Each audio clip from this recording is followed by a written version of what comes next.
Now, during this particular segment, we'll be joined by Mr. Ghias Khan, who is the President and Chief Executive Officer of Engro Corporation Limited. And most recently, Mr. Ghias was the Executive Director and Head of the Chairman's Corporate Office at Dawood Hercules. He was also the Principal Aide of the Chairman of the Group on a range of matters of institutional importance, including but not limited to board governance, communications, external relationships, and special projects.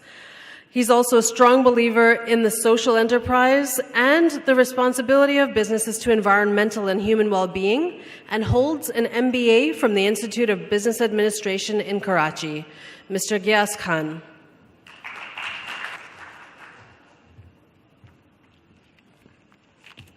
Bismillahirrahmanirrahim. Mr. Asif Ikram Saab, President, Management Association of Pakistan, distinguished speakers, dear colleagues, ladies and gentlemen, Assalamu alaikum. First of all, thank you very much for inviting me to come and speak on an issue which is not only very timely, but also very, very important. And I must appreciate the presentations that were made by the esteemed speakers before me. The good news over here is that since I'm the only one who stands between lunch and all you guys, I'm going to actually get away by making a small, short speech.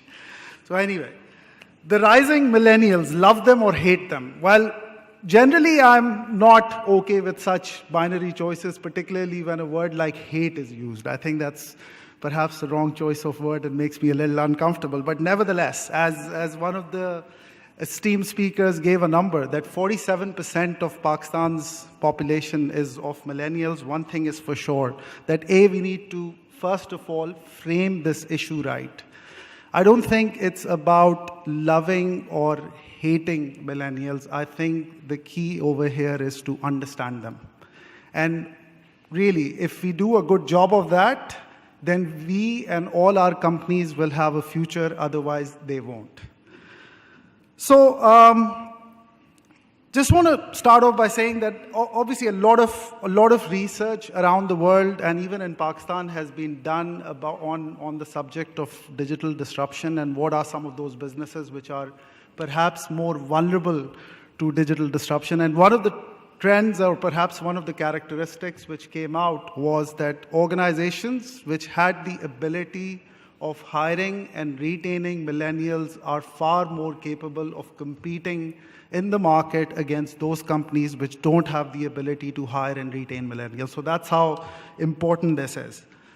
But let's first of all start off by sort of putting down certain myths about the behaviors and attitudes of millennials.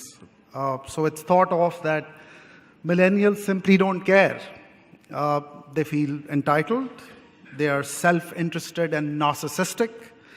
They're lazy, impatient, too sensitive, not loyal, and can't take pressure.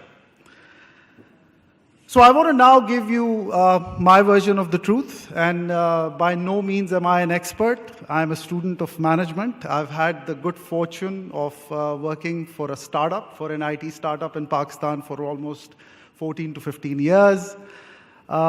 I am now working for a large conglomerate, but I think what probably gives me or perhaps what my biggest qualification over here to talk on this subject is that I'm a father of 3 millennials.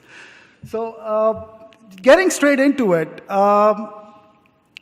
millennials, as we all know, are a generation that have grown up in the era of social media.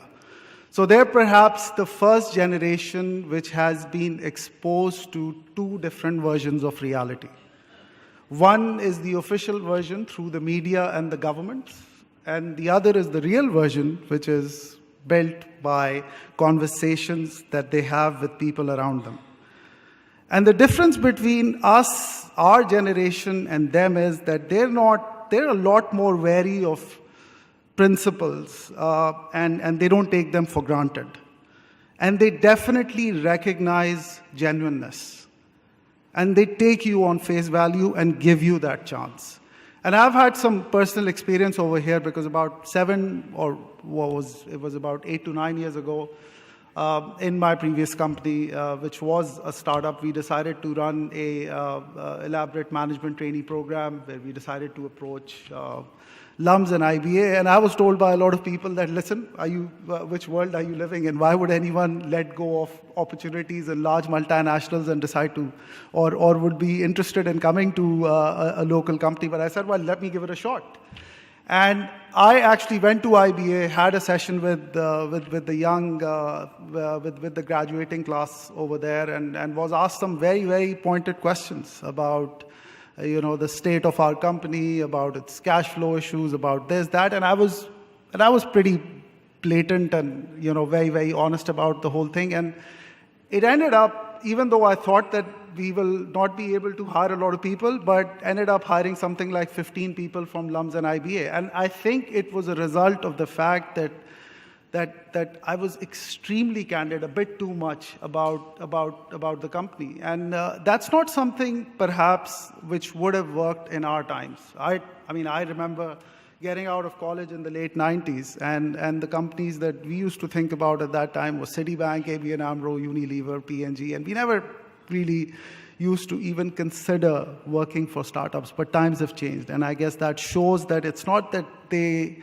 millennials simply don't care, but they're a lot more aware. Millennials, no doubt, expect quick success.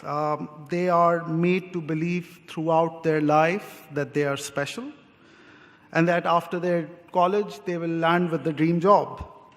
And they will sort of become managers in their late 20s or early 30s.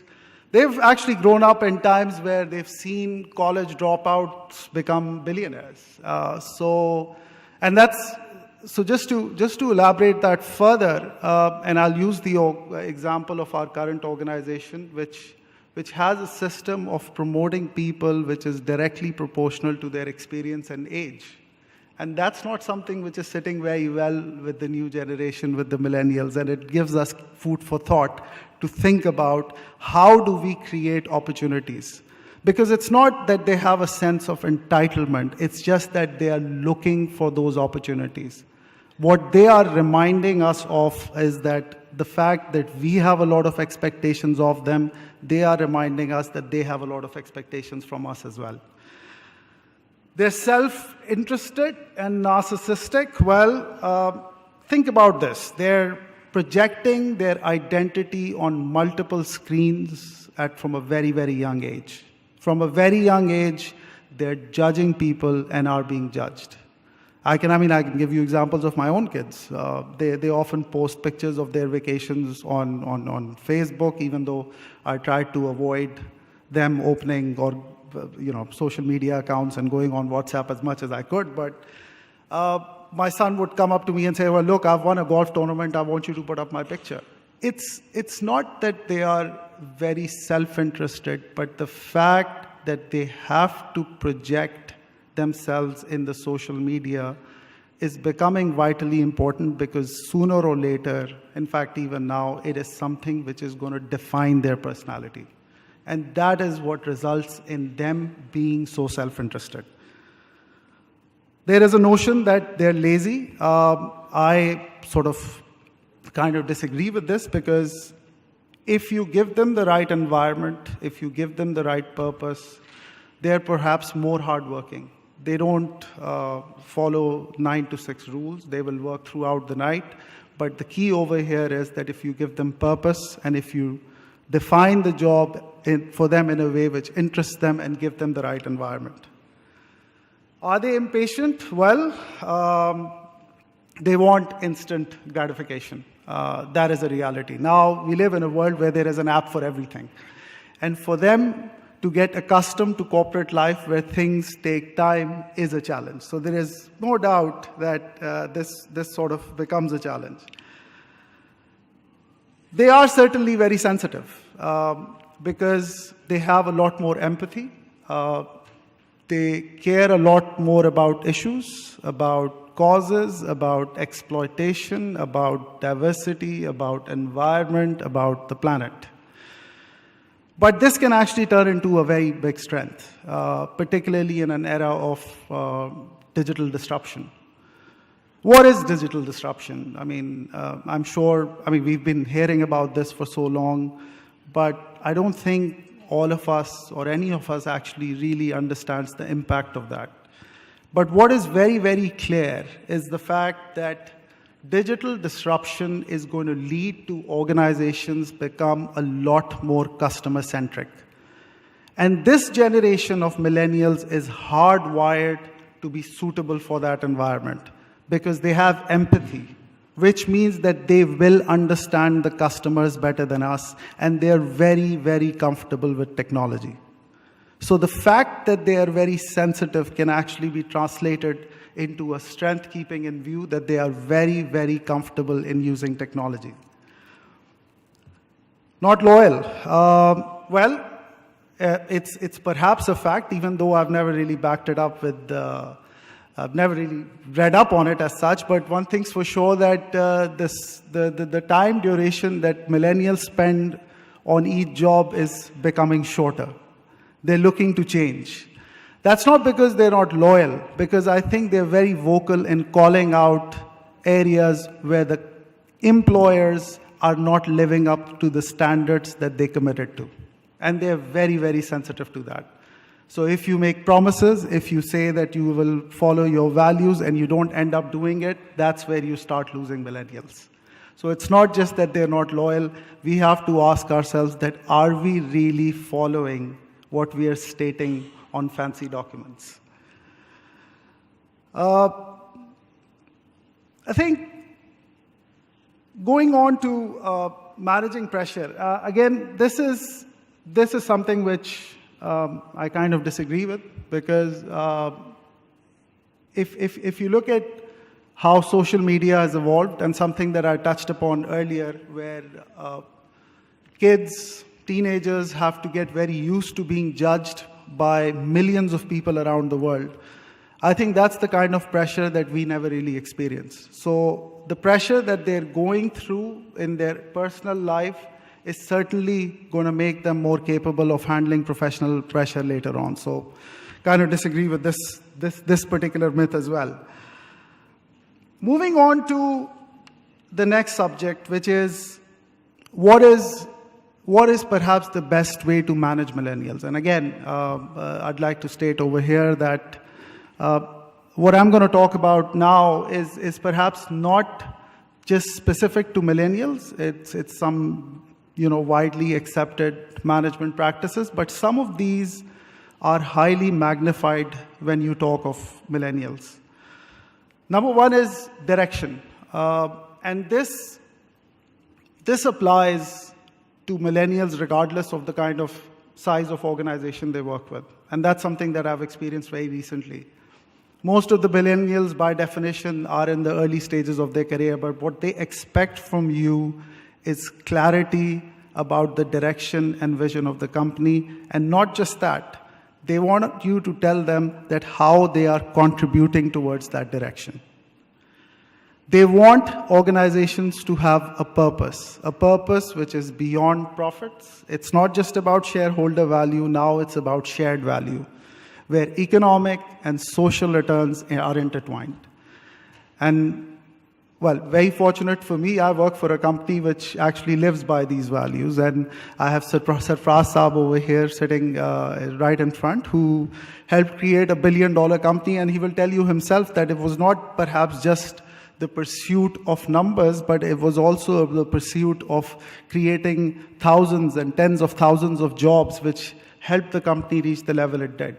I can give you an example of a very large project that we're doing in Thar, in very, very testing circumstances, and on a very, very tight time schedule. But I can tell you, not only is that project very economically viable for the company, it is economically viable for the country as well. But what makes it special is that each and every individual working in that project is more concerned about uplifting that entire society and that entire desolated area than they are about the project. And it's not something that they have outsourced to the CSR function of the company. It has been taken up as a responsibility by each and every line manager. And that's what makes it so special.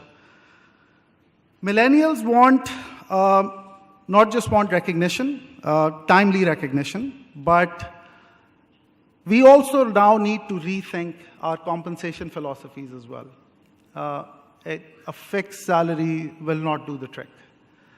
Them having a share of reward they helped create is very important, and that's, of course, food for thought for all us business leaders.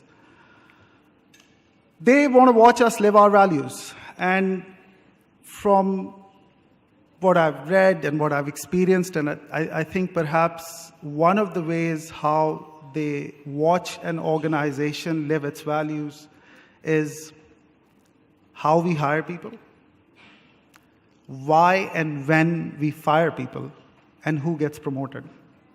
I think that's perhaps these three are the most important areas where a millennial will watch you live your values.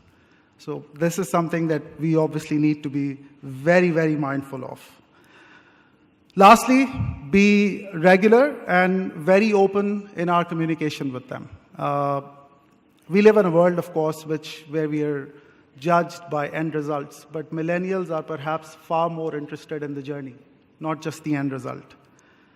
And it's not about, and believe me, they'll be very, very open to disagreeing with you, to stating their opinions against some of the decisions you make, which is okay. But I think what is also important is that sometimes, or most of the time, where we can spend time in actually explaining to them that why we made certain decisions. Moving on to the next section, which is the most interesting one, perhaps, and has been covered by my esteemed colleagues before me, so I'm not going to spend that much time, which is millennials as customers. And they are, as you would know very well, they are growing in an era of shared economy, where perhaps this particular generation is least ownership obsessed in history. They're growing up in times of Uber, of Careem, of Airbnb. And, a few years down the road, you're going to be talking about a generation which is there in times of driverless cars and drone delivery of groceries. So they don't only want quality, but they want convenience. They're very, very comfortable in purchasing stuff online, and they will only go to physical stores if those stores actually inspire them. They believe in taking opinions on social networks from their network, so it is very, very important now for brands to be actually part of those conversations. Wellness matters for them. Diversity matters to them. But what is very, very interesting now, and these trends are sooner or later going to catch up in Pakistan as well, that with the advent of digital and big data, what is now needed and what is expected by millennials is from the multi-billion-dollar organizations, that they are expecting a tailored sales and marketing strategy for them. And that is going to be the challenge in understanding them. In summation, I just want to say that there is no way you can hate the millennials. They are certainly a massive, massive opportunity. If you can understand them, if you can manage them, and if you can learn how to sell to them, in the process, you will realize that you have transformed your business. Thank you very much, ladies and gentlemen.